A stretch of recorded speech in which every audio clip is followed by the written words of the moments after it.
ഞാനിങ്ങനെ ഗാലറി നോക്കിയപ്പോൾ ദേ കിടക്കുന്ന ഒരു വീഡിയോ തമ്പുവിൻ്റെ ബർത്ത്ഡേ ഫോട്ടോ എടുക്കാൻ പോയപ്പോഴേക്കും ഒരു ഗെറ്റ് റെഡി നീ ഷൂട്ട് ചെയ്തതാണ്. പിന്നെ അതങ്ങനെ പോസ്റ്റ് ചെയ്തേക്കാന്ന് വിചാരിച്ചിട്ട് വേഗം വന്നുള്ളൂ. സോ ഞാൻ ഈ ഒരു ഡെനിമിൻ്റെ ഡ്രസ്സായിട്ട് കുറേ പേര് ചോദിച്ചത് എവിടെ നിന്നാണ്. ഇത് ആക്ച്വലി ഞാൻ തായ്ലാൻഡിൽ നിന്ന് വാങ്ങിയതാണ്. പക്ഷേ ഇത് സിമിലർ നമ്മുടെ ഓൺലൈനിൽ അവൈലബിൾ ആണ്. ഭയങ്കര കംഫർട്ടബിൾ ആണ്, നല്ല രസമാണ് ഇടാനായിട്ട്. എന്തായാലും ഞാൻ ദേ ആ പ്രോഡക്റ്റ് ഇവിടെ ടാഗ് ചെയ്യാം. അതിൻ്റെ ഉള്ള ഒരു വൈറ്റ് ബനിയനും കൂടി ഇട്ടിട്ടാണ്, ടീഷർട്ടും കൂടി ഇട്ടിട്ടാണ് ഇവിടെ ടാഗ് ചെയ്യാം കേട്ടോ. ഭയങ്കര ചൂടാണ്, എൻ്റെ നെറ്റിക്കൂടി ഇങ്ങനെ വേർത്ത് ഒഴുകണ കണ്ടോ. ഞാൻ വേർക്കും, നന്നായിട്ട് വേർക്കും. എന്നെ പോലെ ഭയങ്കരമായിട്ട് വേർക്കുന്ന എത്ര പേരുണ്ടെന്ന് നോക്കണേ. എനിക്ക് ഇങ്ങനെ പോണിട്ടൈൽ കെട്ടിയപ്പോൾ ഭയങ്കര ഇഷ്ടം, അങ്ങോട്ട് അത്ര ഇഷ്ടമായില്ല. ചൂടാണെങ്കിൽ മുടി അങ്ങോട്ട് അയച്ചു തൂക്കി ഇടാം എന്ന് വിചാരിച്ചു.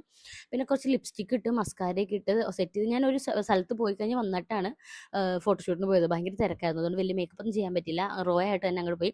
തമ്പൂൻ്റെ ഉടുപ്പൊക്കെ ഞങ്ങൾ കയ്യിൽ പെറുക്കി എടുത്തത്, അത്ര പോലും സമയം ഉണ്ടായിരുന്നില്ല കേട്ടോ. ആൻഡ് കിച്ചാമനും ഞങ്ങൾ എല്ലാവരും ഒരു ഡെനിമായിരുന്നു. കിച്ചാമൻ്റെ ഷർട്ടും ഞാൻ ഇവിടെ ടാഗ് ചെയ്യാം, തമ്പൂൻ്റെ ഉടുപ്പും ടാഗ് ചെയ്യാം കേട്ടോ. ആൻഡ് ഫോട്ടോസൊക്കെ നിങ്ങൾക്ക് ഒരുപാട് പേർക്ക് ഇഷ്ടപ്പെട്ടു എന്ന് പറഞ്ഞാൽ ഒരുപാട് സന്തോഷം. നമ്മൾ വീടിൻ്റെ അടുത്തുള്ള ഒരു പാർക്കിൽ പോയിട്ട് അടുത്ത് അതിൻ്റെ BTS ഒക്കെ ഞാൻ ഓൾറെഡി പോസ്റ്റ് ചെയ്യുന്നുണ്ട്. എന്തായാലും കുറച്ച് ഫോട്ടോസ് കണ്ടിട്ട് വായോ.